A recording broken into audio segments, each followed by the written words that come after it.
تو وہ بچہ فقہ کی تمام اسلامک لا کی تمام کتابیں جو 1300 سال پہلے مرتب ہوئی ہیں قرآن حدیث کی روشنی میں، وہ چاروں فقہ کیا کہتے ہیں کہ بچہ کیا کہلائے گا؟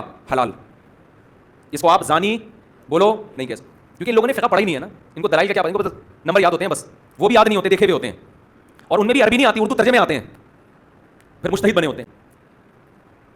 عقلی لحاظ سے ملنا ناممکن بھی ہو، پھر بھی فقہا کہتے ہیں یہ تعویل کی جائے گی، ہو سکتا ہے کرامت کے طور پہ مل گئے ہوں. جیسے سلیمان علیہ السلام کے دور میں وہ بزرگ سیکنڈوں کے اندر تخت اٹھا کے لے آئے تھے نا، تو عین ممکن ہے کوئی جن سیکنڈوں کے اندر اس کو وہاں لے گیا ہو. اگرچہ لوگ یہ باتیں سن کے ہنستے ہیں، لیکن اگر قرآن و سنت کو فالو کرنا ہے تو قرآن و سنت آپ کو ایسے موقع پہ تعویلات کرنے کا حکم دیتا ہے. اسلام کہتا ہے یہ رائٹ صرف ہسبینڈ کا ہے کہ وہ کہے کہ میرا نہیں ہے، اور اسلام کہتا ہے ایسے آرام سے ہم مانیں گے نہیں کہ تمہارا نہیں ہے، تمہارے باپ کو بھی ماننا پڑے گا. نفی کی اس کا مطلب تم اس کو بیوی کو زانیہ کہہ رہے ہو. زانی کا الزام لگانے کے لیے کورٹ میں جانا پڑے گا، عدالت میں 4 گواہ پیش کرنے پڑیں گے، نہیں پیش کر سکتے 4 قسمیں اور 5ویں قسم اٹھانی پڑے گی. اس کے بعد بچے کی تم سے نفی ہوگی. بیوی اگر اقرار کر لیتی ہے تو بچہ اس کے حوالے کیا جائے گا، اور بیوی بھی اگر کہتی ہے میں نے زنا کیا تو اس کو رجم کر کے پتھروں سے مار کے ہلاک کیا جائے گا. اس پروسیس کے بغیر یہ کہنا کہ یہ میرا بچہ نہیں ہے، یہ اسلام میں ممکن نہیں ہے. اچھا، اس کے بعد جو بول ہے نا، اس سے آپ کو پتہ چلے گا یہ ٹریبیوشن ان کو کیوں پیش کی جا رہی ہے. یہ مطلب ان کے لیے یہ کیوں ٹریبیوٹ کیا جا رہا ہے یہ سانگ، یہ مفتی طارق مسعود صاحب کے لیے. یہ اس بات سے آپ کو اس لائن سے پتہ چلے گا. اس لائن میں کیا کہہ رہے ہیں؟ یہ کہہ رہے ہیں کہ کذاب علی مرزا مسعود سے ہارا ہے. اچھا، تو اس میں اب دیکھنے والی بات ہے کہ کس جگہ پہ محمد علی مرزا انجینئر صاحب کس جگہ پہ مفتی طارق مسعود حافظہ اللہ تعالیٰ سے ہارے ہیں. آگے کہہ رہے ہیں کہ مسعود ستارہ ہے، حق کا مینارہ ہے. تو مطلب یہ جو حق انہوں نے بیان کیا ہے وہ انجینئر محمد علی مرزا کے اپوزٹ کیا ہے، مطلب ان کی کسی بات کا رد کرتے ہوئے کیا ہے، اور کہا کہ یہ کذاب علی مرزا کو مطلب اس نے ہرایا ہے. ٹھیک ہے، تو دیکھتے ہیں کیا ہرایا. مسعود ستارہ ہے، وہ حق کا مینارہ ہے، کذاب علی مرزا مسعود سے ہارا ہے. حضرت عمر رضی اللہ تعالیٰ عنہ نے جب 20 رکعت تراویح شروع کی ہے تو خلفائے راشدین کے دور میں پھر پورے عالم اسلام میں 20 رکعت سے کم 1 رکعت کا بھی رواج نہیں تھا. کوئی ایک ضعیف روایت بھی نہیں ملتی کہ صحابہ اور تابعین کے دور میں کسی مسجد میں 8 رکعتیں تراویح ہوتی ہوں. صحابہ اور تابعین کے دور کی بات کر رہا ہوں. کوئی ایک ضعیف روایت بھی نہیں ملتی کہ صحابہ اور تابعین کے دور میں کسی مسجد میں 8 رکعتیں تراویح ہوتی ہوں. صحابہ اور تابعین کے دور کی بات کر رہا ہوں. اور علامہ شامی رحمہ اللہ تعالیٰ نے آج سے تقریباً 150 سال پہلے لکھا ہے کہ مشرق مغرب شمال جنوب حرم حجاز مکہ مدینہ، حجاز کی سرزمین میں مکہ مدینہ سعودیہ پورا آتا تھا، سب جگہ 20 رکعت تراویح ہوتی ہے. تو صدیوں سے کتنی چلتی آ رہی ہیں، کیوں؟ دلیل کیا ہے؟ دلیل فالو کرتے آ رہے ہیں دوسرے کو سینہ بسینہ. میں نے اپنے بزرگوں کو دیکھا، انہوں نے اپنے بزرگوں کو دیکھا، انہوں نے اپنے بزرگوں کو دیکھا. اب فوراً کہتے ہیں بزرگوں کی نہیں مان کے چلنا ہم تو حدیث کو مانیں گے. اس کا مطلب آپ کے بزرگ کسی اور چیز کو مانتے تھے تو وہ بزرگ نہیں تھے. بزرگ اب کب پیدا ہو رہے ہیں؟ 15ویں صدی میں پیدا ہو رہے ہیں بزرگ. 1400 سال سے مسلمانوں میں کوئی بزرگ پیدا ہوا ہی نہیں ہے. کوئی انگریز مسلمان ہوگا وہ کیا کہے گا، تم تو 1200 سال سے تمہارے کو بزرگ پیدا نہیں ہوا. جو عملی تواتر ہے نا، عملی تواتر وہ زیادہ اسٹرانگ ہوتا ہے خبر واحد سے، چاہے وہ بخاری کی حدیث ہو چاہے وہ مسلم کی حدیث ہو. عملی تواتر کی اہمیت زیادہ ہے بخاری اور مسلم کی حدیث سے. بات آ رہی ہے سمجھ میں؟ اس میں اپنا موقف دیں آپ. یہ پوچھا پہلی بات یہ کہ صحابہ کرام 20 پڑھتے تھے، تو اس میں بخاری مسلم کی 20 تو نہیں 2 حدیثیں بتا دیں، صرف ان کے کہنے سے ہو جائے گا. وہ کہتے ہیں ہم حدیث نہیں بتاتے، وہ کہتے ہیں صحابہ کا ہمارے پاس ایک اجماع چلا رہے ہیں مسلمان، اجماع چلا رہا ہے تو ٹھیک ہے. کہتے ہیں ہماری دلیل ہی ہے. جی جی یا تراویح نہ پڑھو یا 20 پڑھو. جی. اور شیعہ کہتے ہیں نہ پڑھو. جی جی، پہلے تو سنیوں سے لڑ لیں پھر شیعوں سے بھی لڑتے ہیں. پہلی بات یہ ہے کہ اس روایت پہ حدیث کی پہلی کتاب ہے الموطا امام مالک. جی بالکل. امام بخاری کے بھی دادا استاد ہیں، دادا نہیں پردادا استاد، کیونکہ امام بخاری شاگرد ہیں احمد بن حنبل کے، احمد بن حنبل امام شافعی کے شاگرد ہیں، اور امام شافعی امام مالک کے شاگرد ہیں. امام مالک نے جو قیام رمضان پہ باب بند ہے، بریلویوں کی الموطا امام مالک اٹھا لیں، ٹھیک ہے نا جی، اور اس میں جا کے آپ خود چیک کر لیں. ویسے میں نے مسئلہ نمبر 20 دنیا میں تراویح کے اوپر سب سے زیادہ میرا لیکچر دیکھا گیا، اس لیے آپ جب تراویح پہ لوگ چڑھاتے ہیں میری بھی فوٹو ساتھ لگاتے ہیں. آپ لکھیں یوٹیوب پہ تراویح 8 یا 20، لاکھوں لوگ میری ویڈیو دیکھ چکے ہیں، مور دین 4 لاکھ، اور واٹس ایپ کے ذریعے تو شاید ملینز تک پہنچ چکی ہوں. اس میں میرے بھائی میں یہ بریلویوں کا شبیہ بدس کا آپ کو ترجمہ دکھاتا ہوں الموطا امام مالک کا. حضرت عمر نے 11 رکعتیں شروع کرائی ہیں. صحیح بخاری میں تو یہ ہے کہ حضرت عمر فاروق رضی اللہ تعالیٰ نے ڈیوٹی لگائی تھی ابی ابن کعب کی اور تمیم داری کی کہ لوگوں کو 11 رکعتیں لوگوں کو تراویح پڑھائیں. اور یہ حدیث امام بخاری نے امام مالک سے لی ہوئی ہے. امام مالک ایک حدیث اور لے کے آئے ہیں اور اس حدیث کے راوی ہیں صاحب ابن یزید صحابی. سند بڑی سیدھی سی ہے. امام مالک ثقہ اور صدوق. امام مالک کا استاد ہے محمد ابن یوسف جو صحابی رسول صاحب ابن یزید کا بیٹا ہے اور وہ تابعی ہے. اور محمد بن یوسف کی صاحب بن یزید سے حدیثیں بخاری میں بھی موجود ہیں، لہٰذا بخاری مسلم کی گولڈن چین پہ یہ روایت ہے. اس ایک صفحے پہ اس کی عربی بھی نظر آئے گی انشاءاللہ اللہ کے فضل سے، اور 11 رکعتوں والا بھی نظر آئے گا کہ حضرت عمر نے 11 رکعتیں شروع کرائیں. ٹھیک ہے جی، آگے جانے کی ضرورت ہی نہیں. اس کا چیپٹر یہ ہے قیام رمضان، نماز تراویح کا بیان، اور نیچے یہ بریلویوں نے کیا، میں نے نہیں کوئی تعریف کی ہوئی ہے. یہ ذرا سرکار ان کو دکھا دیں، میں تھوڑا آگے ہو جاتا ہوں تاکہ آپ کو نظر آ جائے.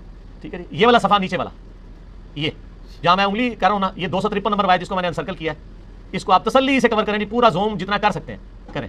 نمبر کون سا 253 نمبر ہے بریلویوں والے اس میں الموطا امام مالک میں, شبیر بدرس کی. ٹھیک ہوگا جی. سنیں, صاحب نے یزید سیابی رضی اللہ تعالیٰ فرماتے ہیں کہ حضرت عمر فاروق رضی اللہ تعالیٰ نے حضرت ابی ابن کعب اور تمیم داری کو 11 رکعتیں پڑھانے کا حکم دیا. مزید فرماتے ہیں کہ امام ایک رکعت میں 100 آیات تلاوت کرتا تھا اور ہم لوگ لکڑی کے سہارے کھڑے رہتے تھے اور فجر کے قریب ہی نماز سے فارغ ہوتے تھے. قیام اللیل کا لفظ ہے, تراویح کا لفظ تو محدثین نے استعمال کیا, اصل لفظ ہے قیام اللیل, اور اس کے اوپر باب ہے قیام رمضان. اچھا, یہ روایت حضرت عمر کی 11 شروع کروانے کو بتا رہی ہے اور صحابہ کی 11 کو بتا رہی ہے. اب یہ بتائیں 20 والی روایت ہماری مین اسٹریم کی کس کتاب میں ہے؟ بخاری سے لے کے ابن ماجہ تک, الموطا امام مالک بھی بیچ میں شامل کر لیں, مسند احمد بھی شامل کر لیں, لے کے ہیں وہ روایت. یہ لے کے آتے ہیں مصنف ابن ابی شیبہ سے. پہلے تو یہ مانیں کہ ان کی والی روایتیں کوئی نہیں بخاری مسلم میں, ہمارے پاس تو بخاری مسلم میں موجود ہے, عائشہ کی بھی. میں نے اس لیے کہا میرا کلپ لاکھوں لوگ دیکھ چکے ہیں, تراویح 20 یا 8, میں نے ایک ترتیب سے مقدمہ 45 منٹ میں سمجھایا ہے. فی الحال تو چونکہ ایک جھوٹ تھا, ایک جھوٹ کے لیے 3 لائنیں کافی ہیں. الموطا امام مالک انہوں کو تسی اپنا جعلی جڑا اجماع بنایا ہے نا, بند کمرے میں بیٹھ کے بوجھ پا کے رکھو.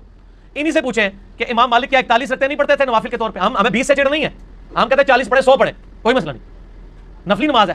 آپ نے 20 فکس کی, غلط ہے. نبی علیہ السلام کی رمضان یا غیر رمضان 11 رکعتیں ہوتی تھی. تابعین سے 20 رکعت بھی ثابت ہے, 41 بھی ثابت ہے, زیادہ بھی ثابت ہے, پڑھیں. ہم تو 20 کے کبھی مخالف نہیں رہے ہیں. ہم یہ کہتے ہیں, اور پھر یہ ہمیں مثال دیتے ہیں ارمین میں 20 ہوتی ہیں تو آپ بھی کریں, ارمین میں تو آمین بھی اونچی ہوتی ہے تو آپ بھی کریں, ارمین میں تو رفع الیدین بھی ہوتا ہے آپ بھی کریں, ارمین میں تو اقامت بھی ایک ہوتی ہے آپ بھی شروع کریں. نال ٹھوس ہو جائیں گے, سا ہی نہیں نکلے گا. انہوں نے دلائل دیکھنے ہیں تو تسی بھی اپنے دلائل لے آؤ نا. ارمین دی دوست کس کو لگاتے ہیں آپ؟ اور ارمین میں بھی صرف مکے مدینے میں, مسجد الحرام اور مسجد نبوی میں 20 ہوتی ہیں, باقی پورے سعودیہ میں مکے مدینے میں بھی, ایون خانہ کعبہ سے واکنگ ڈسٹینس پہ باب العمرہ کی طرف جو مسجد ہے چھوٹی سی, اس میں بھی 11 رکعت ہوتی ہے. پورے سعودیہ میں 11 رکعت ہوتی ہے سر. ارمین میں ہوتی ہے اور وہاں بھی 11 رکعت شروع کرائی تھی سعودی حکومت نے. بعد میں انہوں نے پنگا کیا, یہ لڑائی کرتے تھے وہاں جا کے, تو انہوں نے پھر 2 امام مقرر کر کے کسی طریقے سے ان سے جان چھڑائی بھی ہے. ان کے جو فتوے ہیں نا امام کعبہ, یہ امام کعبہ کو دعوتیں تو دیتے ہیں نا یہاں پہ, امام کعبہ کے فتاوا بتائیں نا کیا ہے, 11 رکعت کے اوپر ہے یا 20 کے اوپر ہے.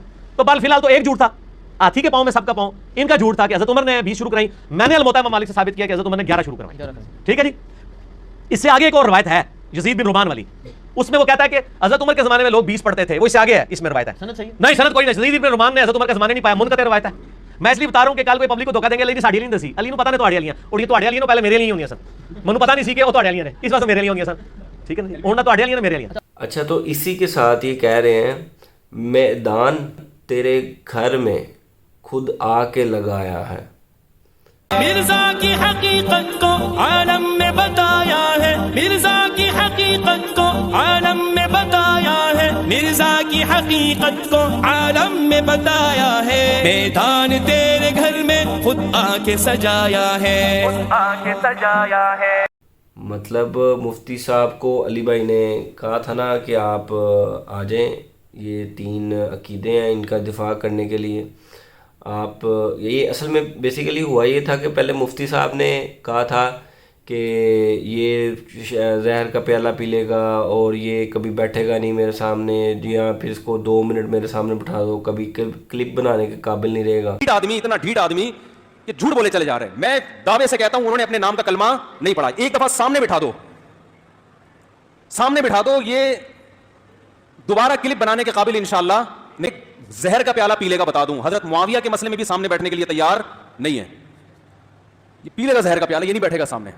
یہ صرف بند کمرے میں بیٹھ کر لمبی لمبی پھینکنے والے لوگ ہیں یہ. تو ابھی میں سوچ رہا ہوں, میں سچی مچی کا جہلم میں جا رہا ہوں, میں نے ارادہ کر لیا ہے انشاءاللہ, اور میں اس کے گھر کے سر پہ کھڑا ہو کر میں بولوں گا کہ میں محنت پہ بات کرنے کے لیے تیرا باپ آ گیا ہے, اور میں اس کے گھر کے سر پہ کھڑا ہو کر میں بولوں گا کہ میں محنت پہ بات کرنے کے لیے تیرا باپ آ گیا ہے, اور میں اس کے گھر کے سر پہ کھڑا ہو کر میں بولوں گا کہ میں محنت پہ بات کرنے کے لیے تیرا باپ آ گیا ہے. تو اس طرح کی باتیں کی تھی. پھر وہ نادر بھائی نے علی بھائی کے تھرو ان کو کہا کہ یار آپ بٹھا لیں, کوئی مسئلہ نہیں ہے, تو بات چیت ہو جائے گی.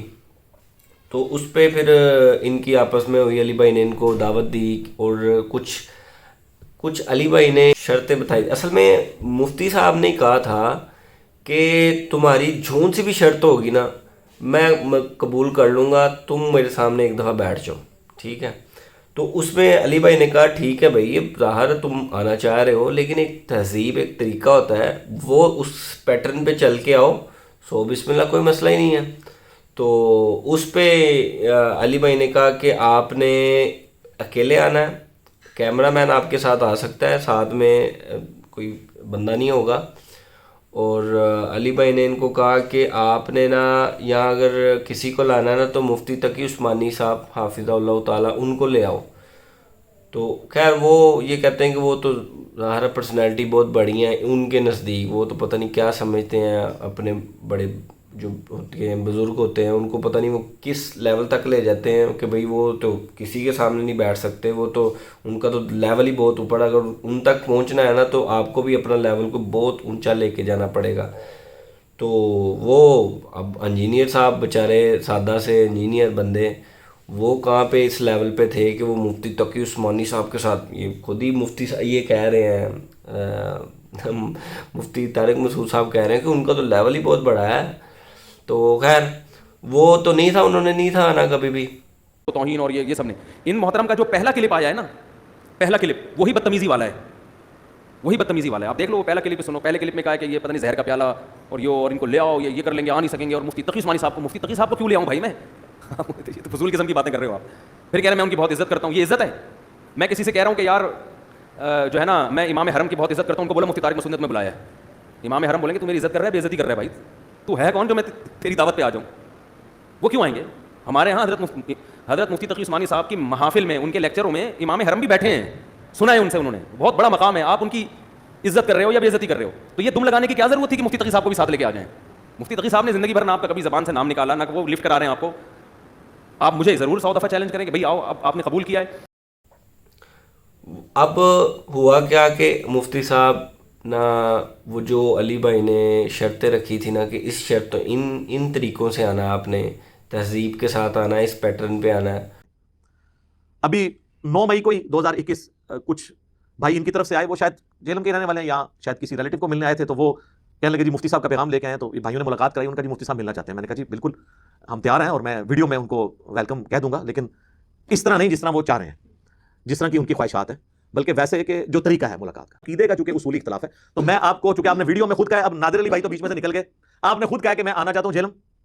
جناب ہم آپ کو ویلکم کرتے ہیں یہاں پہ, آپ تشریف لائیں, اور مہربانی کر کے مفتی تقی عثمانی صاحب حفظہ اللہ تعالیٰ سے ٹائم لیں, ان کو ساتھ لے کر آئیں, کیونکہ میں ان کی پرسنلی عزت کرتا ہوں, تاکہ معاملہ کلیئر ہو جائے. ان کو ساتھ لیں. آپ کے آنے جانے کا ٹکٹ کا خرچہ, اسلام آباد سے جیلم کی جو 1.5 گھنٹے کی ڈرائیو ہے, بڑی صاف ستھری ڈرائیو, ایئر کنڈیشن گاڑی آپ کو بھجوا دوں گا, بڑے والی بھجوا دوں گا. یہاں پہ اگر آپ رکیں گے, یہاں کا خرچہ, کھانے پینے کا خرچہ سب میرے ذمہ. لیکن تقی عثمانی صاحب کو بھی ساتھ لیں, کوشش کریں تاکہ معاملہ ختم ہو. کیونکہ یہی مفتی صاحب ہیں, سب سے پہلے انہوں نے میرے لیے یہ لفظ استعمال کیا کہ یہ انجینئرنگ فرقہ بنا رہا ہے. تو چلیں سپوز ان کے بقول میں انجینئرنگ فرقہ بنا رہا ہوں, تو اس فرقے کا بانی میں ہوا نا. تو فرقے کا جو بانی ہے نا, وہ دوسری طرف بڑے فرقے کے بڑے بابے سے ہی بات کرتا ہے, چھوٹے موٹے سے نہیں. تو یہاں پہ بھی آئیں, بڑوں کو لے کے. اور یہ میں شرط نہیں رکھ رہا, اگر بڑا نہیں بھی آتا آپ کے ساتھ, مفتی صاحب تشریف لے آئیں, آپ اکیلے ہی آ جائیں, اپنا کیمرہ مین بھی بے شک لے آئیں آپ, اور آپ لائیو ویڈیو چلانا چاہتے ہیں چلائیں, اصول پہ بات کریں, میں تیار ہوں. وہ اس کی دجیاں اڑا کے رکھ دیں, ٹھیک ہے. تو وہ اس پہ آئے. اب ایک بندہ مطلب اصول طے کرتا ہے. اب وہ ایک بندہ اب دونوں میں اصول طے ہو گئے. ایک بندہ اصول کے اوپر کھڑا ہے اور دوسرا بندہ اس کو توڑ پھروڑ کے نہ آیا ہے, ٹھیک ہے. وہ اس اصول کی کوئی قدر نہیں کر رہا. تو یہ والا بندہ ابھی بھی اپنے اصول پہ کھڑا ہے, ٹھیک ہے. وہ اپنی بات سے نہیں ہٹ رہا. وہ کہتا ہے وہ اس اصول پہ آؤ گے تو میں تم سے بات کرنے کو تیار ہوں, ورنہ ہماری کوئی بات نہیں ہوگی, واپس چلے جاؤ, ٹھیک ہے. تو اب مفتی صاحب نے تو سارے اصول توڑ دیے تھے. اب وہ اصول توڑے, ادھر جناب حالہ للہ مچ گئی, بہت بڑا وارڈ کپ, اور یہ جس طرح کے یہ ٹریبیوٹ پیش کیے گئے, اور اہل حدیث ہار پہنا رہے ہیں, بریلوی کہہ رہے ہیں یار مفتی زندہ باد, مفتی زندہ باد. مفتی صاحب نے تو جناب فتح کر لیا, جیلم فتح کر لیا. اس کے اندر بھی ایسے الفاظ آپ سنیں گے کہ جس طریقے سے وہ کہہ رہے ہیں کہ مطلب آپ تمہارے گھر میں آیا, ادھر ہی تمہیں آ کے ہرایا ہے, اور تمہیں تمہارے ہی گھر میں میدان سجایا ہے, وہیں پہ تمہیں ہرا کے گئے ہیں. مرزا کی حقیقت کو عالم میں بتایا ہے, مرزا کی حقیقت کو عالم میں بتایا ہے, مرزا کی حقیقت کو عالم میں بتایا ہے. میدان تیرے گھر میں خود آ کے سجایا ہے. مطلب یہ نا, یہ کائنڈ آف لائک آپ یہ کہہ سکتے ہیں, میں آپ کو اس کی مثال ایسے دے سکتا ہوں. انڈیا میں جب وہ پاکستان کے خلاف کچھ کر نہیں نہ سکتے, تو وہ پاکستان کے خلاف مووی بنا دیتے ہیں. وہ موویز کے اندر پاکستان کو ہرا کے, پاکستان کو دہشت گرد بتا کے, پاکستان کے خلاف بھونک کے, تو بس وہ جناب صاحب انہوں نے کیا کرنا ہوتا ہے, وہ ان کی بات کر رہا ہوں, انہوں نے ان کا پیٹرن اپنا لیا کہ وہ کیا کرتے ہیں پاکستان کے خلاف اپنے کوئی, تو اگر وہ بندہ جیسے آیا تھا وہ جو ان کا پائلٹ تھا جس کو یہ گرا تھا، اب اس کو پاکستان نے گرا دیا. اب وہ آیا ہے، وہ ہار گئے ہیں، لیکن کیونکہ اس کو بڑے باعزت طریقے سے پاکستان نے رہا کر دیا، تو انہوں نے جناب اس کو ایسا ہیرو بنایا، اپنا ایسا ہیرو بنایا. مفتی صاحب تسی انہوں بھی کٹ گئے ہو. یار یہ کون سا طریقہ ہوا؟ یہ کون سی روایت ہوئی؟ آپ اصول پہ کھڑے ہوں، یہ کیا ٹریبیوٹ اپنے آپ کو پیش کروا رہے ہیں؟ چلے میں کہتا ہوں نہیں، آپ نے نہیں کیا ہوگا، کسی نے کروا دیا، آپ اس کی تردید کر لیتے کہ یار چھوڑو یہ. اور آپ تو خوش ہو کے لوگوں کو جا کے بتا رہے ہیں، لوگوں کے ساتھ مطلب لوگ آپ کو ہار ڈال رہے ہیں، اور وہ لوگ ہار ڈال رہے ہیں جو آپ کو بدعتی سمجھتے ہیں، جو آپ کو پتہ نہیں مسلمان بھی نہیں سمجھتے ہیں. ٹھیک ہے. اور بریلوی آپ کے خلاف جن کی کتابوں میں آپ کو کافر ڈکلیئر کیا گیا ہے، مرتد ڈکلیئر کیا گیا ہے، اسی طریقے سے آپ نے بھی ان کو کافر ڈکلیئر کیا ہوا آپ کی کتابوں میں. 3 عقیدے کہا تھا کہ آپ یہ لے کے آ جائیں اور اس کے اوپر بات ہوگی. اور جناب صاحب آپ نے آگے سے کیا کیا؟ آپ نے کہا میں بوڑا بڑھ کے لایا تھا. صرف 3 آیتیں پیش نہیں کی گئی. 3 آیتیں تو دور کی بات ہے، 1 آیت نہیں آپ نے پیش کی اپنی ویڈیو میں کسی میں. الٹا آپ نے ان 3 کا کیا جواب دینا تھا؟ آپ نے وہ کلمہ جس کو انڈورس کیا تھا اشرف علی تھانوی صاحب نے، آپ نے اس کا بھی دفاع کیا. یہ الامداد رسالہ ہے جس میں مولانا اشرف علی تھانوی رحمہ اللہ تعالیٰ کا یہ پورا واقعہ ہے. وہ واقعہ میں پڑھ کے سناتا ہوں. ایک صاحب نے مولانا اشرف علی تھانوی رحمہ اللہ تعالیٰ کے ایک مرید نے خط لکھا مولانا اشرف علی تھانوی کو، اپنے شیخ و مرشد کو. خط میں یہ لکھا کہ حضرت میں سو گیا، کچھ عرصے کے بعد خواب دیکھتا ہوں کہ کلمہ شریف لا الہ الا اللہ محمد رسول اللہ پڑھتا ہوں، لیکن محمد رسول اللہ کی جگہ حضور کا نام لیتا ہوں. اتنے میں دل میں کے اندر خیال پیدا ہوا کہ تجھ سے غلطی ہوئی ہے. خواب کے اندر وہ کیا کہہ رہا ہے؟ اشرف علی رسول اللہ. جاگتی حالت میں نہیں، خواب میں کیا کہہ رہا ہے؟ اشرف علی رسول اللہ. اور خواب ہی میں اس کو احساس ہو رہا ہے کہ میں کیا کر رہا ہوں؟ غلط کر رہا ہوں. لیکن حالت خواب اور بیداری میں رسول اللہ صلی اللہ علیہ وسلم کا ہی خیال تھا. لیکن حالت بیداری میں کلمہ شریف کی غلطی پر جب خیال آیا تو اس بات کا ارادہ ہوا کہ اس خیال کو دل سے دور کیا جائے، اس واسطے کہ پھر کہیں دوبارہ ایسی غلطی نہ ہو جائے. اب وہ بیچارہ غلطی کو دور کرنے کے لیے کیا کر رہا ہے؟ لیکن وہی خیال بندہ بیٹھ گیا اور پھر دوسری کروٹ لیٹ کر کلمہ شریف کی غلطی کے تدارک میں رسول اللہ صلی اللہ علیہ وسلم پر درود شریف پڑھتا ہوں. اس کو پتا ہے کہ خواب میں غلط ہوا ہے مجھ سے، تو اب میں اس کا تدارک کر کے کیا کروں؟ درود شریف پڑھوں. اب درود شریف میں کیا ہے کہ میری زبان سے کیا میں یہ کہتا ہوں اللہم صلی علی سیدنا و نبینا و مولانا اشرف علی. حالانکہ اب تو میں بیدار ہوں، یعنی وہاں بھی نبی کے نام کے بجائے میری زبان سے کیا نکل رہا ہے؟ اشرف علی. اور کہہ رہے اس میں پریشان ہوں کہ بھائی اب تو میں جاگر ہوں، میری زبان سے ایسا لفظ کیوں نکل رہا ہے؟ اس کا مطلب ہے کہ وہ اس پر دل سے راضی نہیں ہے، اس کی بے ہوشی کی کیفیت ہے، بے حسی کی کیفیت ہے، اس میں اس کی زبان غلطی کر رہی ہے. آگے اس کے الفاظ، لیکن بے اختیار ہوں، مجبور ہوں، زبان اپنے قابو میں نہیں ہے. بات آ رہی ہے سمجھ میں کہ یہ جو نبی کی جگہ اشرف علی کا نام نکلا، اس کے بارے میں کہہ رہے بے اختیار ہوں، مجبور ہوں، زبان اپنے قابو میں نہیں ہے. اس روز ایسا ہی کچھ خیال رہا تو دوسرے روز بیداری میں رقت رہی، خوب رویا کہ میرے منہ سے نہ چاہتے ہوئے بھی کیا الفاظ نکل رہے ہیں. اس کا یہ عمل کفر تھا ہی، گستاخی ہوگی تو کفر بھی ہوگا نا. جب اس کا یہ عمل کفر تھا ہی نہیں تو اس پہ خاموشی اختیار کرنا کہاں سے کفر ہو گیا؟ ایسا شخص میرے پاس بھی آئے گا، آپ کے پاس بھی آئے گا، آپ اس کو تسلی دیں گے کیونکہ آپ اور ڈرائیں گے تو نتیجہ کیا نکلے گا؟ اور زبان سے نکلے گا. ایسے آدمی کو تسلی کا جملہ کہا جائے گا. پتا ہے کہ یہ اس پہ پریشان بھی ہے، یہ آدمی اس پہ نادم بھی ہے، اور بار بار چیخ چیخ کے کہہ رہا ہے کہ حضرت جان بوجھ کر یہ کام مجھ سے نہیں ہوا. ایسے آدمی کو کسی بھی دنیا میں ماہر نفسیات سے پوچھ لو، وہ یہی کہے گا کہ ایسے آدمی کو ڈرایا دھمکایا نہیں جاتا بلکہ تسلی دی جاتی ہے. تو حضرت حکیم الامہ نے اس کو تسلی دی کہ بھائی یہ جو تمہیں خواب آیا ہے نا اشرف علی رسول اللہ، یہ اس کی ایک اچھی تعبیر ہے. وہ یہ کہ اس میں اشارہ ہے کہ تم جس سے تعلق قائم کرنا چاہتے ہو وہ متبع سنت ہے، اس لیے اس کو رسول اللہ کے لفظ سے خواب میں تعبیر کیا گیا. سمجھ میں آ رہی بات کہ وہ سنت کی اتباع کرنے والا ہے. اب رہا یہ مسئلہ کہ کیا ایسا خواب کسی کو آئے، تو اب میں اس کو قرآن و سنت کی روشنی میں تھوڑا سا بتاتا ہوں کہ خواب میں جو چیز جیسی نظر آتی ہے حقیقت میں وہ ویسی نہیں ہوتی. آپ نے اس کا بھی یہ نہیں کیا کہ یار میں اس کو کنڈیم کر دوں کہ یار یہاں پہ ان سے غلطی ہوئی ہے، مطلب ایسے نہیں ہونا چاہیے تھا. یہ آپ مطلب ان کو کنڈیم کر دیتے ہیں. آپ نے اس کو بھی انڈورس کیا، اس کا دفاع کیا، اس کے ساتھ چلیں. تو مفتی صاحب میں آپ کو بتاؤں، یقین کریں، میں چائنا میں تھا اور وہاں پہ میں علی بھائی تو جانتا ہی نہیں تھا نا. میں تو یہ تو پاکستان میں واپس آیا تو اس کے بعد میں نے انجینئر صاحب کو میں نے جانا ہے، مجھے تو بعد میں پتہ چلا ہے یہ بھی کوئی بندہ ہے.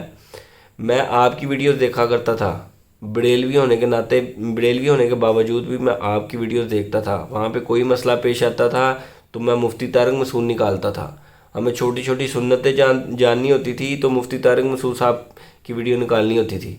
ساتھ لکھتا تھا، جس طرح میں اب انجینئر محمد علی مرزا لکھتا ہوں نا کسی مسئلے میں، پہلے میں لکھتا تھا مفتی طارق مسعود. ٹھیک ہے. مجھے بھی پتا تھا کہ یہ بریلوی جو ان سے ہیں یہ ہمیں کہانیاں کراتے ہیں. تو یار یہ آپ ماشاءاللہ، میں تو آپ کو ہمیشہ سے حق گو بندہ سمجھتا آیا ہوں. ٹھیک ہے. اور اس ویڈیو میں بھی جس میں یہ کر رہا ہے، اس کے اندر بھی کہہ رہا ہے کہ دین کو مطلب آپ دین کے رکھوالے ہیں، یہ شو کروایا جا رہا ہے.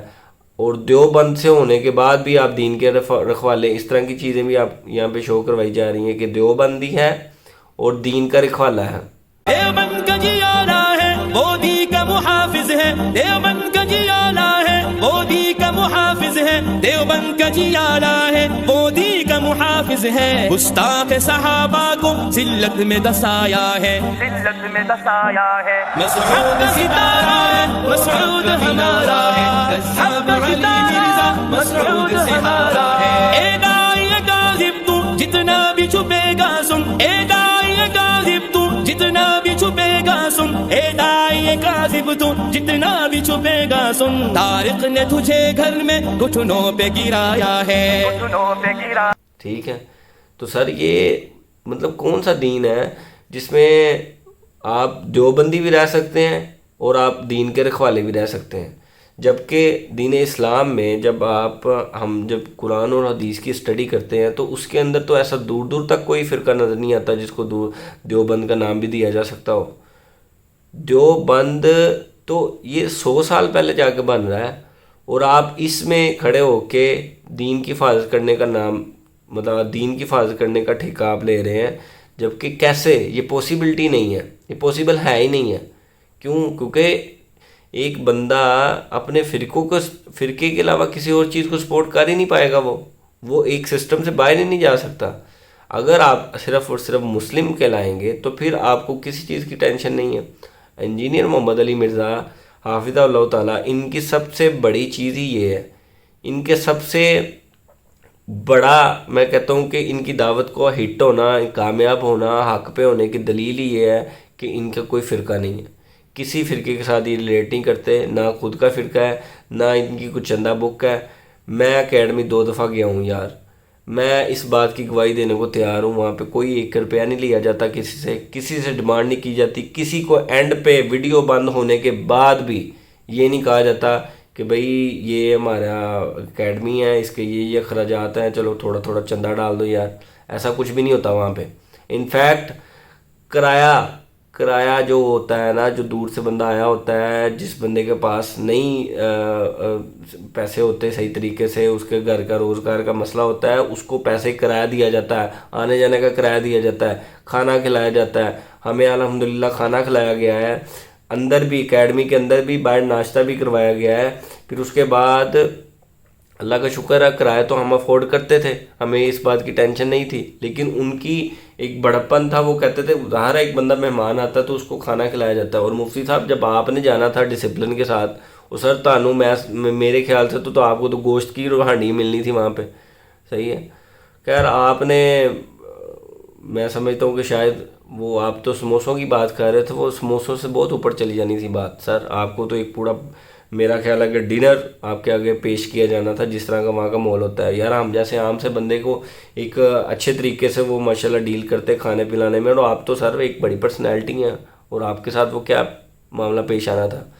تو سر یہ ٹریبیوشن میری طرف سے آپ کو کہ یار آپ یہ چیزیں نہ کریں. یہ وہ جو انڈینز کرتے ہیں پاکستان کے خلاف، جب ان کے پاس ہوتا کچھ نہیں. ابھی یہ لداخ میں ان کو چھتر پڑے ہیں چائنا والوں سے، تو اب انہوں نے اس کے خلاف مووی بنائی ہوئی ہے، اس میں وہ چودھری بنے ہوئے ہیں کہ بھئی ہم ہیرو ہیں.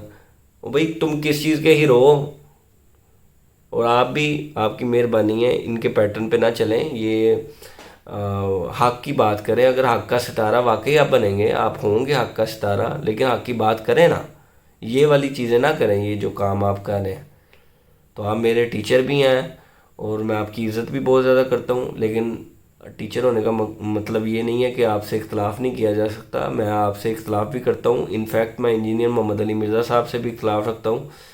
تو آپ دونوں میرے استاد ہیں یار، لیکن آپ مجھے زیادہ تر، جب میں نے قرآن و حدیث کو اسٹڈی کیا، سمجھا، زیادہ تر آپ مجھے رونگ ہی پائیں گے. رونگ نمبر، غلط نمبر، اپنے فرقے کا دفاع کرنے والے. دین کا دفاع کرنے والے نہیں، دیوبند مسلک کا دفاع کرنے والے بندے پائے گئے ہیں۔ آپ کی مہربانی ہے، آپ نہ کریں، آپ کی ویورشپ اچھی ہے، آپ ماشاءاللہ ایک بڑا چینل چلا رہے ہیں، آپ اگر قرآن و حدیث صحیح طریقے سے پیش کریں نا اور چھوڑ دیں ہر چیز کو، تو انشاءاللہ آپ کے لیے سرخ اونٹوں سے بہتر ہوگا، اور آپ آخرت میں انشاءاللہ یار یہ دنیا کا مال آپ کتنی دیر کھا لیں گے، کتنی دیر اس کو لے کے پہن لیں گے، آخرت میں سب کچھ ملنے والا، آپ میرے سے بہتر جانتے ہیں یہ چیزیں، تو اس کے لیے ایفرٹ پٹ کریں پلیز، اپنے مسلک کے لیے نہیں، اپنے فرقے کے لیے نہیں۔ قرآن پاک میں اللہ پاک فرماتا ہے کہ تفرقے میں نہ پڑو، اللہ کی رسی کو مضبوطی سے تھام لو۔ سر یہ آپ ہمیں سکھاتے ہیں یہ چیزیں، لیکن آپ خود کیوں نہیں اس پہ عمل کرتے؟ آپ سے یہ سوال ہے کہ یہ چیزیں آپ ہمیں سکھاتے ہیں اور آپ اس پہ خود کیوں نہیں عمل کرتے؟ آپ کی مہربانی ہے، حق بیان کریں، حق بیان کریں، حق کا ستارہ بنیں، ریئل ستارہ بنیں، حق کا ریئل ستارہ بنیں، یہ فراڈ والا ستارہ نہیں، یہ جعلی ستارہ نہیں، حق کا ستارہ بالکل۔ جزاک اللہ خیرہ و احسن الجزا۔